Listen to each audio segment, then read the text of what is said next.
So for those of you who haven't been here before, this is mostly just an informal, sometimes educational, sometimes social, and sometimes just a chance to try something you've never done before. So today our theme is desserts. Each of us has prepared a couple of different desserts, mostly easy to make desserts, nothing that's going to take a whole lot of time. At least Suzanne's and I usually don't take a lot of time. Spencer will often get quite complicated on his stuff, so we'll see what he does today. So I'm going to start off with what I prepared, and that is two different dishes. Like I said, both of them pretty simple. If you look at your recipe book on page 4, first one we're going to talk about is chai pudding. So I've been making this for, about 10 or 15 years. One thing I like about this program is it gives us a chance to do something different. I've been making it with vanilla pudding because that's what I like. So I make it with vanilla pudding every time I make it. This time I actually branched out a little bit and tried it with chocolate pudding and white chocolate pudding. You'll have a chance to test at least 2 of these. I provided enough sample so that everybody will get to try the white chocolate because the flavor really comes out with the white chocolate blend. There's a hint of it in the dark chocolate or in the chocolate mix, but you kind of lose a lot. And then, like I said, I typically go with the vanilla. You'll definitely taste it in the vanilla, just not as strong as with the white chocolate. So I made it so that everybody can have at least one sample of the white chocolate because that's where you get the most flavor from, at least from the chai. And then you can choose whether or not you want chocolate or vanilla as your second serving. So we'll talk about how I prepare it, and it's not too complicated. Basically, I brew up a batch of chai milk. Anybody made chai tea at home? Do you use the tea bags or you use anything different? Tea bags. Yep, I go with the tea bags. I've tried the prepackaged liquid. It's really good. It's easy and quick. It's just a lot sweeter than I normally like because they pack a lot of sugar into it to make it taste better. So if you brew your own, you get to decide how sweet you want it. You also get to decide how much milk you want in it. I typically put a lot more milk than water when I make my chai brews. So, but everybody has their own preference on how they like to do it. With the pudding, it works out very nicely because you want to make the pudding with milk. So most of my chai brew is going to be made with milk. And you'll see that in the directions. Basically, I start with heating up the water, bring it close to a boil or to a boil, put in a bunch of tea bags, and I'm talking a lot. It seems like a lot more than you would normally want to use for only 2 or 3 cups of milk. But you'll want it in order to get that strong flavor so that when it blends to the pudding, you can actually get the hint of the chai taste itself. So you'll add the tea, bring it to a boil, not a rolling boil. I found out that if you bring it to a rolling boil, all that physical activity will actually start to rip the tea bags apart. So keep it at a low boil if you're going to do that. Turn it off after a couple of minutes, let it steep for a few minutes. Then I will turn the heat back on and I will slowly start to add the milk. And with milk, you want to be careful. It boils and burns at a lower temperature than water boils. So I typically add the milk in small batches for 2 reasons. One, it lets me control the temperature. You want to keep the temperature up high near the boiling point in order to extract a lot of the tea flavors out of the tea bags. If you let it get too cool, it will still extract the flavors just at a slightly lower rate, but more importantly, it will still keep pulling out the tannins that are in the tea, which is not great when you're making brewing up a batch of tea to drink, but when you're making it with the pudding, if you go a little overboard and release too many of the tannins, it's going to get lost with the sweetness of the pudding, so it's not a major concern. So I'll bring that up to a near boil, being careful not to let the milk burn. Anybody ever toasted milk too long and it starts to separate? So that can happen. It even happened when I was making these. The good news is it typically happens along the bottom surface of the pot or pan that you're boiling it in. And so if you're careful when you're pouring it out, you'll leave most of those chunks behind and you won't get them mixed in with your pudding. So once I've brewed up my chai tea or my tea milk, then I'll set that aside, let it cool to room temperature. Take the tea bags before it gets out to the room temperature, or else you'll start to draw out more and more of those tannins and less of the tea flavors itself. Then, once it's cooled down enough, I'll put it in the fridge. When you're making the instant pudding, you definitely want to start with cold milk. It sets up a lot easier, and it takes a lot less time to solidify when it's in the refrigerator. So I will typically set my brew in the refrigerator and let that set for a couple of hours or even overnight before I actually start to make the pudding mix with it. If I'm making the cook and serve pudding, which I typically prefer more, so that's what I make more often, I'll just let it cool down to room temperature and then mix that in and bring it back up to the heating process, just like the cook and serve directions would tell you. So with the milk process, with the Thai milk, there's really no difference between making the instant pudding with the brew and without the brew. Basically, you're just adding in the cold milk mix, stirring it up, whisking it enough that it'll start to stiffen up and everything gets nice and coated and moisturized, and then put it in the fridge 5 minutes later and you have your chai pudding. So nothing too difficult. There are a few different brands of chai tea bags. I typically go with Stash. There's a slightly different spice mixture in each brand, and so you'll get a slightly different flavor. Just pick the one that you like, or if you want and you know that you really want to taste the chai in your pudding, go with one that's maybe a little stronger than you like so that you'll still get the flavor that you like in the pudding mix itself. Did you say there's other flavors in that one? They put a different blend of spices. Yep, and so some of the what you have here? Yes, for today's mixture, I used this chai pudding here, or this chai, the Twinings. Yeah. So, and like I said, when I'm making it at home to just drink, I'll typically use the Stash or Dash brand. I can't remember what it's called. So, you can also add spices into your brew when it's cooling down to room temperature. The one I almost always add is going to be cardamom. So, cardamom has a nice, kind of brisk smell to it, and that comes through a little bit in the cold brew. How much? It all depends on what you like. I never measure, so I never know. So unlike Spencer, I'm a throw it together and see what happens kind of person. Spencer is a weigh it down to the ounce or gram and make sure you get it right. So I'll almost always put the cardamom in. If you look on the sheet on page 4, it gives some of the most common ingredients in Thai tea or chai tea. If you look at the rest of the list, ginger, cinnamon, cloves, nutmeg, allspice, does anybody use those for any other thing that they cook typically around Thanksgiving? Yes. Pumpkin pies, pumpkin spice mix, yes. So if you decide, if you decide you want to add any of the extra flavors, just be aware it's easy to go overboard on some of the supplementary flavors, and your pudding will come out tasting like pumpkin spice instead of chai. Which isn't bad, actually. It's just not what you expect. So that's what we made for today. Like I said, I made up a large batch of the chai tea and white pudding, or white chocolate, just because the white chocolate itself has a kind of mellow flavor to it. So you get the sweetness of the white chocolate with the nice little brisk taste of the chai itself. Also mixed it with regular chocolate. And here, you're going to lose a lot of the chai taste in the pudding itself, but there's still a hint of it there, and you even get a little bit of it in the aftertaste. And my favorite, the vanilla, you get the vanilla taste and you get the chai. Not quite as strong as chai as in the white chocolate, but it still comes through pretty good. So Do you when... think Jello, the sugar-free Jello would work or not? Good question. I almost always buy the sugar just because I like sugar. Yeah. And some of the artificial sweeteners I can taste, especially in the aftertaste, and I don't like that. So I almost always go with the sugar brand, but if you like the sugar-free, you can definitely do the sugar-free. So. Any other questions on the pudding? What is cardamom related to, the spice?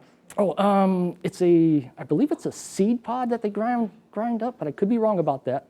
And then it's typically a Middle Eastern and India spice, and I'm not sure what it's related to. So And it goes well with cinnamon. It does. Complement. Yep. That's Yeah. what I was going to ask, if you could substitute cinnamon for I've looked cardamom. online, and they say that if you don't have cardamom, you can often substitute cinnamon. You won't quite get the same taste. You'll get something similar. I have done Yep. that in baking. So yeah, in the taste itself, you don't notice a whole lot of difference unless you're using enough to actually pull out a lot of the cardamom flavor in what you're cooking. Okay. Thank you. Okay, so that was my first batch of stuff last night. So I brewed up all of the chai last night, and then in the morning, I mixed up the instant pudding with the cold brew mixture. So my second thing, I started on yesterday also.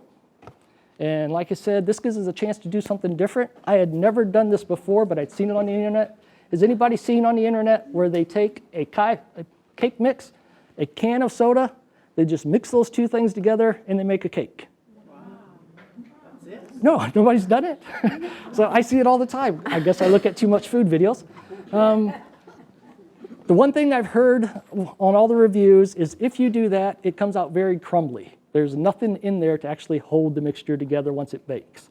So what I did is take a slightly modified version of that. On your cake recipe, it's going to tell you how many eggs to put in, how much oil to put in. I basically cut the oil in half and cut the eggs in at least half. I only put in 1 egg and half the oil. And you'll see that on the bottom of page 5. So step 1, follow the cake mix except for these modifications. Use 1 egg and then use half the oil if you want. You can put in all the eggs and all the oil, but you're already going to lose a lot of the soda flavor. Does everybody call this soda? Anybody call it pop? I grew up calling it pop. I got used to calling it soda when I moved around because people looked at me weird. So you're going to lose a lot of the pop flavor in the cake when you mix it up. The cake itself, even with the white cake, which has a very mellow taste to begin with, this flavor does not come through very strongly once you mix it in with everything else. So it was especially true when I added in the extra eggs and oil. I don't know why. Eggs and oil shouldn't be adding that much flavor to it, but I did a batch with the full cake mix recipe, and it just didn't come through as much. So I tried it again with half the oil and only 1 egg, and it came through a little bit stronger, probably because I had to put in more soda because I needed more fluid to get the consistency that the oil and the eggs would have provided. I have a question. Uh-huh. Could you use like orange pop? Yes, if you look on the internet, there's a few people who've tried different variations. The root beer came through with one of the stronger flavors. Orange soda came through with one of the stronger flavors. The soda, or the strawberry or red pop. Anybody drink red pop when they were kids? So that's what we got at Thanksgiving when the grown-ups got Pepsi. We got red pop. But you can mix those flavors in, and they seem to come through very well too. The one that a lot of people seem to like on the internet was the Sprite or 7-Up. It gave it a very, very subtle flavor, they said, which I can believe because when you try the samples, you're going to notice that you can barely taste the root beer. I can't even imagine how you could taste the 7-Up or Sprite in the cake. So you'll mix up the cake. When you add in the soda in place of the water, you're going to find out it's going to fizz and actually foam up a little bit in the mixture. That's normal. It's also going to thicken up a little bit more than just water would. So I typically add a little bit more than 1 cup. So on the directions, it's going to say add 1 cup of water. I had about 1 1/4 cup, maybe 1 1/2. Again, we're making up for some of the lost moisture because we're using reduced oil and eggs too. So that'll get it to a consistency that you like, and then you can start just cooking it from there just like you would any other cake. So, like I said, the cake or the soda flavor is very subtle. When you make it up, you're going to get something that looks almost like a white cake, but you'll notice it is much more yellow than a white cake. The coloring from the soda does that to it. Also, it's got a much shinier surface on it. There's a lot of sugar in our sodas. That's going to be in our batter too, and that's going to cause the surfaces to have that kind of sugary, glossy look to it. So when you're cooking it, keep a close eye on it because that sugary, glossy look can easily turn into a burnt sugar. Yep. And finally, because the flavor is so subtle in the cake itself, I don't put any icing on these because I want you guys to get the exact flavor so that you know what it's going to taste like when you make it. And then you can decide what kind of frosting you want to add to it. So when we're all finished, you guys can come up, you can try the puddings. I've got enough for everybody to have at least 1 white chocolate, and then you can choose between the chocolate and vanilla. You can also come up and get a cupcake. I made them in various sizes. So if you're going to think you're going to fill yourself up on all the other goodies today, just have a little mini. So if you're really looking forward to some root beer cake, have one of the larger ones. Any questions about making the soda cake? Uh-huh. If you use sugar-free soda, do you think it would affect the... I don't know what it would do to the sugar content since it's not sugar. I don't know if you would get that same kind of effect on the surfaces. I believe it would also foam up just due to the carbonation and thicken up, so you might still need to add more than you would of the 1 cup of water. And again, I don't like the aftertaste of the artificial flavorings. I don't know if that would come through in the baking or not. Has anybody ever baked with artificial sugar? Yeah, Does it work okay I use sweet bowl all the time. for baking purposes? And you don't notice any difference? Oh, that's good to know. Maybe I'll try that. I don't eat a lot. Okay. With that, I'm going to hand it over to Suzanne, and she can show you what she prepared. Here's the. Thank you. Good job, Willard. Hello, everybody. I have the two recipes I made are on pages 2 and 3, so if you want to go back to the front. I started off with lemon squares or lemon bars. And I like this one because it's stuff I always have in the house. So if it's impromptu, you know, if somebody calls and says, oh, do you care if we stop by? And I'm like, no, not a problem. Let me throw together a dessert. This one's really easy because I tend to have everything. And I heard you guys talking earlier whether to use fresh lemon or lemon juice.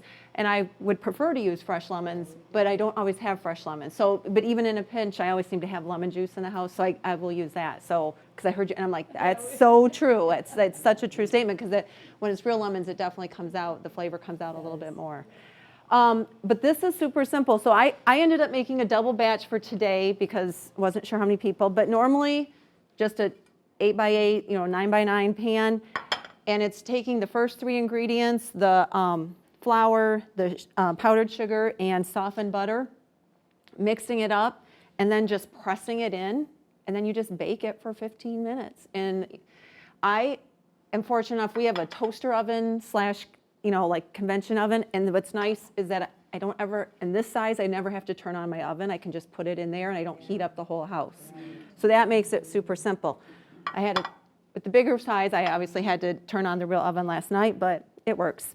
So do that, put it in while that's baking, the crust is getting set. Then I just take the other ingredients and whisk them and get them all set to go. And you can see 2 eggs, the 2 tablespoons of lemon juice, the sugar, the couple teaspoons of flour and baking powder. Get that all whisked. So once my 15 minutes is up for the crust, lay that on top, and then you put it back in the oven for 20 minutes. So you talk simple, it's easy peasy, done. Make it super simple. And then, of course, I sprinkle, if you have powdered sugar, why would you not, sprinkle a little bit more powdered sugar on it. And then cut to size and whatever. So that's the one, like I said, it's a go-to, it's a simple one when people call, or you need something light or whatever. It seems to work out pretty simple for that one. And for this batch last night, I just doubled everything. That was simple. And as I said, I wasn't sure how many people, so I wanted to make sure we had enough for everybody. So I just doubled the batch and threw it in the bigger pan. So that one is super simple.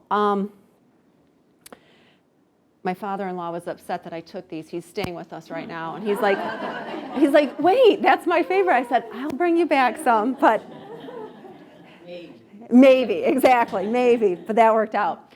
Now the other one is a family favorite, and this one, I don't keep these things in our house all the time because my husband is a diabetic and he likes his sugar, so I don't keep these, but so a special trip for that. So Buster bars, as they're called in our family.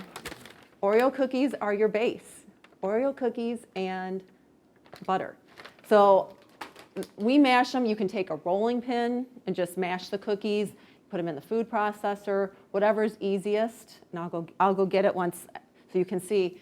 And I make that in the crust. And once you've got your Oreos all smashed up, then you add your ½ cup of butter that's been melted, and you just push that, press it into the bottom. And I made it in this size, and I freeze it. I get that, just let the crust kind of set so it gets itself settled. Then take the ice cream and you just spread that over the top of it. So then I freeze that, I make that separate. So then you can make it so you can cut this out, and if you want, you can cut it and do slices. You can scoop it out and then just spread it out with a spatula, whatever is easiest. It's super simple.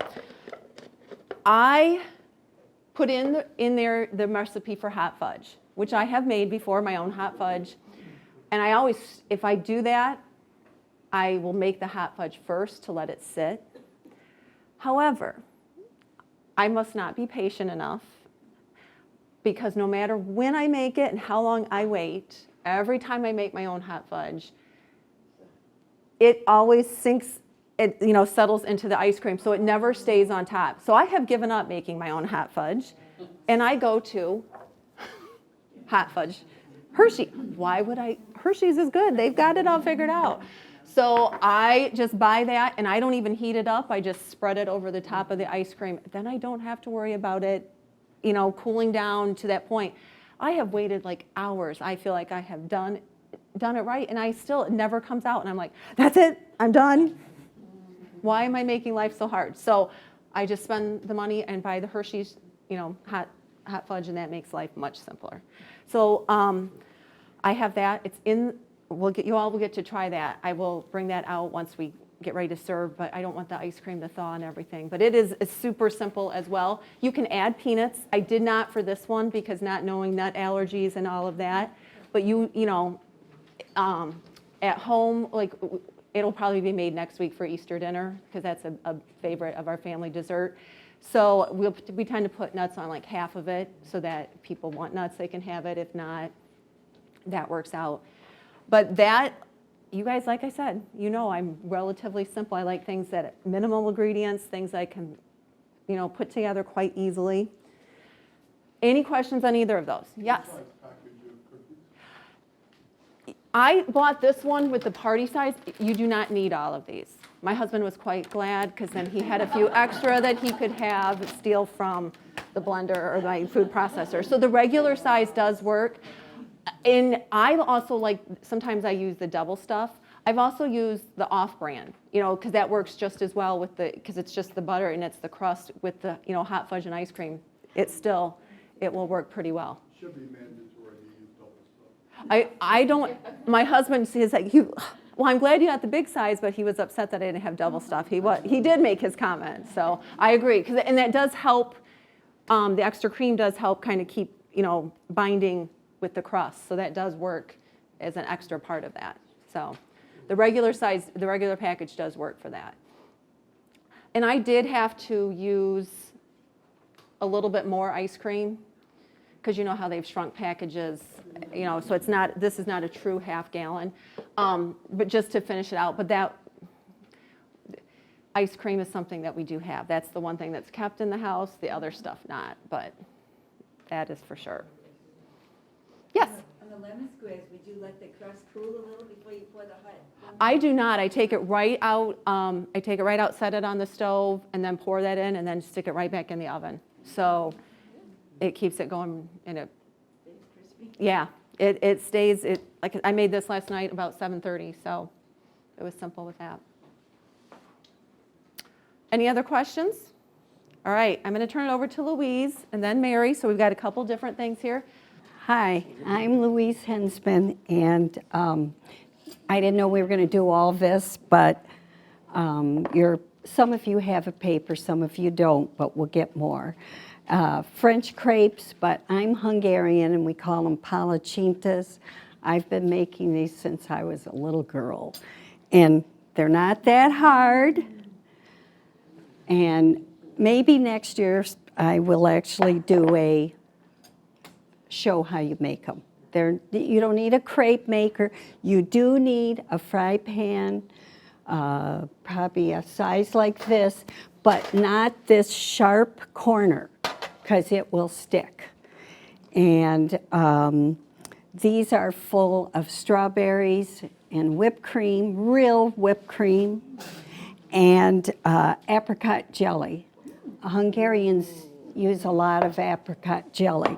So what I do is make the batter ahead of time. You can do it overnight, hour in the refrigerator, it doesn't matter. And there's no exact. A recipe's only kind of a roadmap, and there might be detours. You can take them. So I mix up the batter in those large measuring bowls, just something I've got to handle. I take the fry pan. Do we have a fry pan here, Spencer? And at home in Michigan, I have gas, so I'm used to that. then here it's electricity. And so you have to kind of get an idea of what kind of pan. You don't want one with a corner. You want it actually smooth, a no stick, no fry pans. Oh, I should have brought my equipment. Anyway, I take a ladle, I get one ladle, and you have to test. And I take it, and let's say this is the fry pan, and this hand gets the ladle, and you roll it around, and it gets thin and thin and thin. Then I do something different. You check on it, and then I peel it a least bit. So I have another plate, and I tip them, and they stack. So they're backwards. I do not do both sides. That's a waste of time. If you guys want to unroll these and check, but they're cooked. They're cooked. Then and they're so delicate, but you can refrigerate them, keep them overnight. Usually this is 2 batches. So your recipe there is a single batch. And for this I did a bunch of plates, few plates. You've put the back side is not, it's cooked, but it's not browned like these. And then I spread some jelly, apricot jelly on them. Then it's chopped strawberries, which my wonderful husband chopped up, and whipped cream. But you don't have to use whipped cream. And I have on the recipe a little sugar. Now, you know they can be savories also. So you could do chopped chicken, kind of a thickening, seafood. All countries have a thin pancake. So you can go savory or dessert. These are desserts. I don't know if I have enough, but we'll cut them in half. And they're not that hard, so maybe next year I will actually do these. I've got to test your little cooker thing. And so the directions are there. Experiment. You can get them a little thicker, thinner, but it's the rolling of the pan. When I see these ads for those crepe makers where you dip, and then some fairs will have it where they pour it, and then he takes this little wooden stick. But they're like this size. We make them up dish size. And so that's, any questions on it? And I'm going to teach a class where you guys won't be so scared of this. Because once you make them, they're great. And you put a little powdered sugar on them. Let me show you this, because I know. I worked as a torte baker in Ann Arbor, Michigan for 2.5 years. So I made marble cheesecakes and flourless chocolate torts, and this is one of the things. You do this. And when you get them in a restaurant, you can't do this way ahead of time because it'll melt. So then they look fancy. Thank you. We also had a few other people bring in some items today. So Jane brought in some shortbread. And that's on that little half sheet of paper. Jane says it's really easy. She'll answer any questions if you have them. You can see it's just 3 ingredients, so that's always a nice thing, and it looks like things that you will have. Connie also made some peanut butter fudge. So we have that. Connie will have to get the recipe from you so we can get that in the book. So we'll get that. So Connie will answer any questions on peanut butter fudge. And Sylvia, what do we call this again? It's a pineapple cake. So we have all kinds of goodies. So we'll need to get that recipe from you as well to put it in the book. So as you can see, none of you will worry about your sweet tooth today. You will all have, and of course, we still have Spencer to go with his cheesecake. So, Well, now you guys have had all the easy stuff, guess what? All right. So first of all, before I forget, did everybody get the email that I sent out yesterday? Okay, if you did not get an email, maybe you're not on the list, we do have an email list that you can sign up, and then we'll get you on the list. And she mentioned about getting the recipes. We do take all of these and then we take them down into a smaller size, and we're putting together an annual cookbook, which we'll talking about getting it all done by December of 2023. I think we mentioned it before, so that's why we want to definitely get all the recipes from you so we can get something put together. Also, we want to always thank the Friends of the Library. They're on the back page. They definitely help out the library with the programming and everything, so we appreciate their support. All right, so my recipe is easy too. It's only on page 6 and 7. It's not on 8, so we're in good shape this time. Okay, so years ago when I had a bakery, one of the things we did a lot was cheesecakes. And over the years, I've learned all kinds of different little tricks.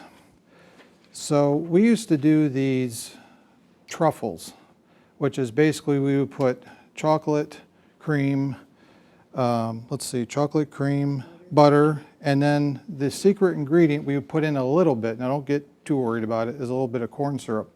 Because the corn syrup keeps it pliable. If we didn't put it in, it'd be hard as a rock. So I thought, well, what if we could make a cheesecake out of this somehow? I mean, truffles are nice, right? Let's make it even more exciting. So on page 6, you'll see where it says for the ganache topping, there's 4 ingredients. You could actually just make that and make those in truffles, and then if you want, after in their ball form, just roll them in like cocoa powder. That's the truffle part. Or you could use shredded coconut flakes or something like that, or sprinkles or jimmies, wherever you're from, and make them a little fancy. So that's something you could do. Okay, so now you can buy a set of these. They come in 8-inch, 9-inch, and 10-inch. If I'm going to put the work into something, you better believe I'm making a 10-inch. So why not? This is a Springford pan. If you've never seen one before, I'm sure a lot of you have. It's got this little latch on the side, so it opens, and the bottom comes apart. Now, one thing I do, and I don't know if this is how you're supposed to do it or not, but it has like this little lip on it, on the bottom. I always put that so the bottom of your base is here so that you can slide things off versus dealing with this little lip thing and then it gets stuck. That's a whole other issue. So I would do it this way. To prepare the pan, so you've got your pan, and I kind of mentioned this last time. By the way, all these videos are going on YouTube, so if any of you did not see the pie one we did, or if you're going to be traveling, or maybe you're not with us all year, you go somewhere else, look on our YouTube channel and you can see all of these videos. So parchment paper is your friend. I like this from Sam's. It's a little heavier and it's whiter. If you got whatever at your local grocery store, use whatever you can get a hold of. Again, this is a 9-inch, it's not a 10-inch, so we've got a little extra here, but basically I just put this like this, and then this goes on top of like this. Does that make sense? So that's going to keep it from sticking, because eventually you got to get the cake out of here. The other thing that can happen too, I found out, is it'll get stuck to the sides. So what I do is so the bottom's finished. We'll just pretend that's done. Then I take a sheet of this. Well, you want to use scissors and do like a real good job. Take some of this and then just line your pan like this. Now the problem is it's not going to stick. This is going to drive you insane. So I thought, well, what's non-toxic that I can use to hold this? So I went and got a bottle of Elmer's glue. No, not Elmer's glue. Come on. Said it was non-toxic. So, use your non-stick spray. Spray it. That's just enough to give you something that this will actually stick when you get it on here to hold the paper in place. So I find, because again I'm using 18-inch paper, like 2 or 3 strips of this will go all the way around the ring. Let me show you what it looks like when it's actually together.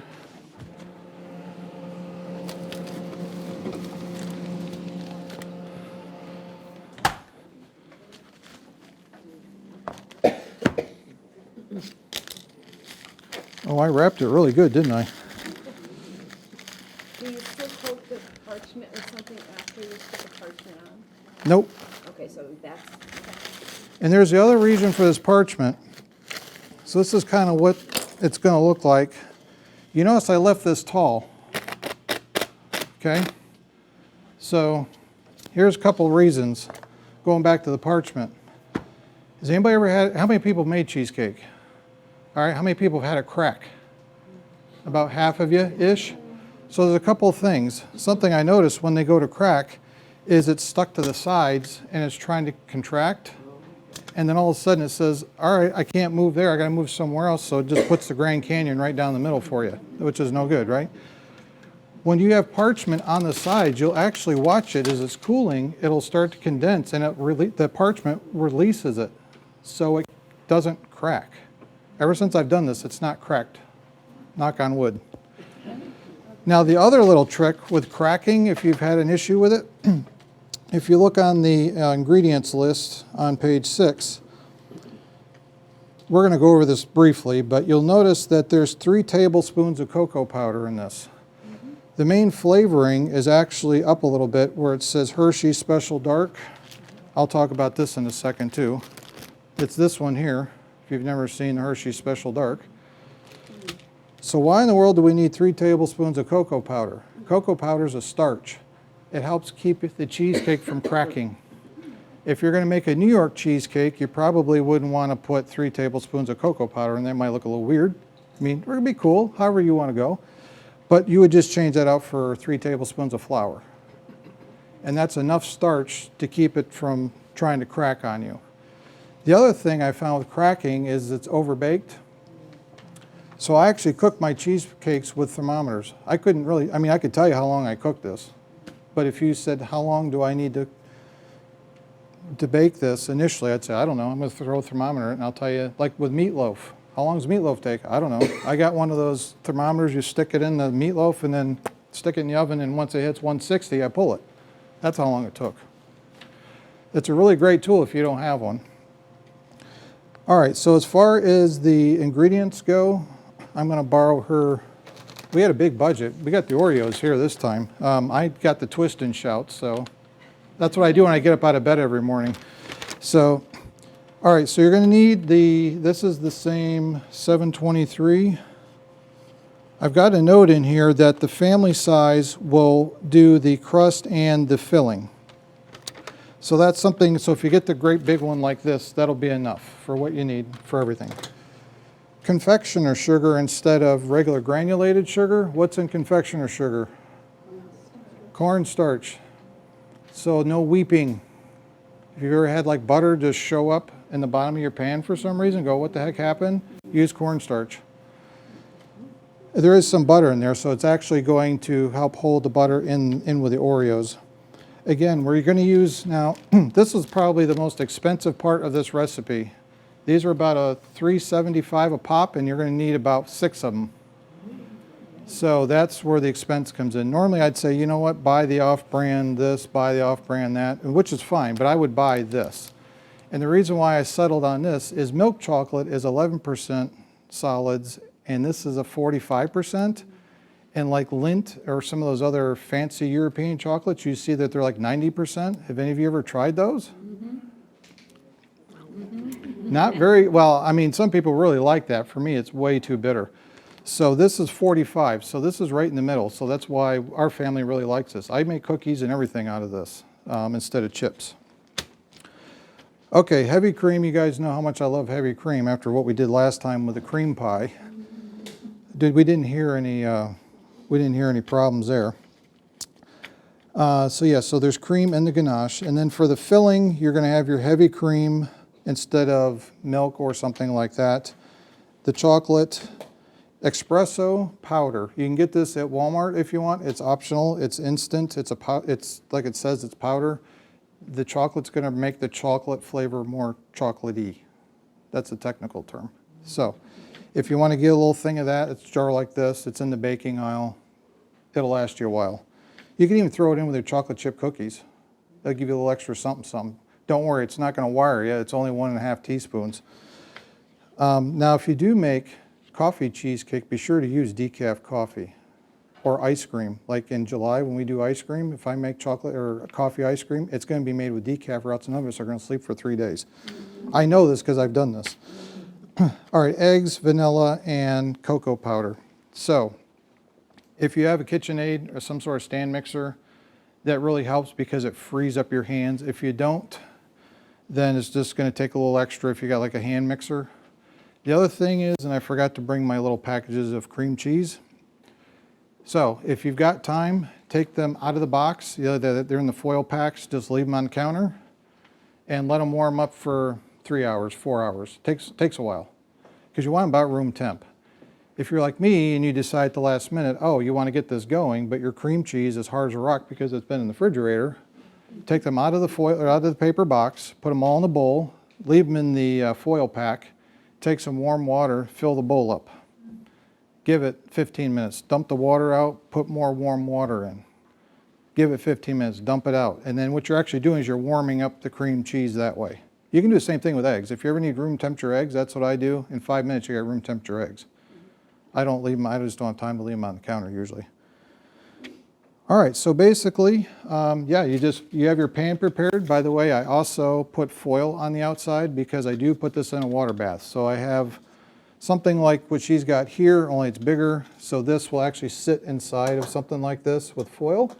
And then I go ahead and I take and I fill it up about here with water, hot water. And I just carefully slide the whole thing in the oven. Now I've got down 60 to 70 minutes at 350. So I took a thermometer and I keep poking the center of the cake. You're going to be putting a top on this, so nobody's going to know anyway. If you're going to do like a New York cheesecake, just get some fruit topping and throw on there. Nobody will see your little mark, right? So once it hits about 150, 155, it's not going to look done. You're just going to turn the oven off and stick a spoon in here. Wooden spoon. And then this is going to kind of be like this. It's going to slowly come down to temperature, back to room temp, which is also going to help it keep it from cracking, but it's also going to continue to cook. Carryover cooking, right? So then by the time, then you can put it on your counter, let it come to finally cool off completely, throw it in the fridge overnight. That part's done. So you've got the crust and you actually got the filling is baked. The next day is when you want to make the ganache for the top. So you just stir, stir, stir, like somebody was saying about make sure you stir it for 10 minutes, whatever. This you can do it on the stove, let it cool, and then pour it on top. And then I take the rest of the Oreo cookies, crush them in a bag with a rolling pin, or if you want to use a food processor, whatever you got, throw it on top, and that's it. So now, you notice, all this stuff has been prepared. I purposely left this together to see if we can get it out of here. Because I've told you how great this is. Now, what good is it if I can't sell you on, actually getting it out of here? So, I'm just going to see if it's going to unmold. I'm not necessarily worried about getting it on a plate or anything. So here's the latch. Let's just move all this here.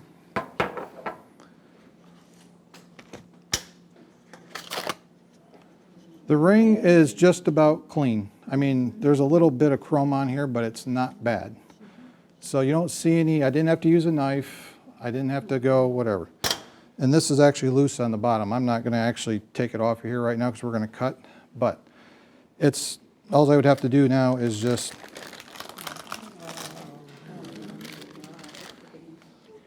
the trick is getting it.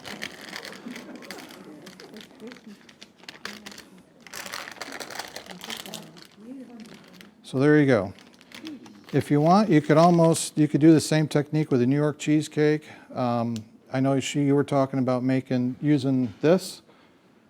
Hershey's makes, I think, a caramel version. You could even want to do like a turtle cheesecake. Just take some of the caramel version of this that's real thick. Once you get your batter in there, put dollops of the caramel in there and swirl it with a knife. You could throw some nuts in there. You can make it your own, whatever it is you want. And that's it. You're good to go. So, any questions?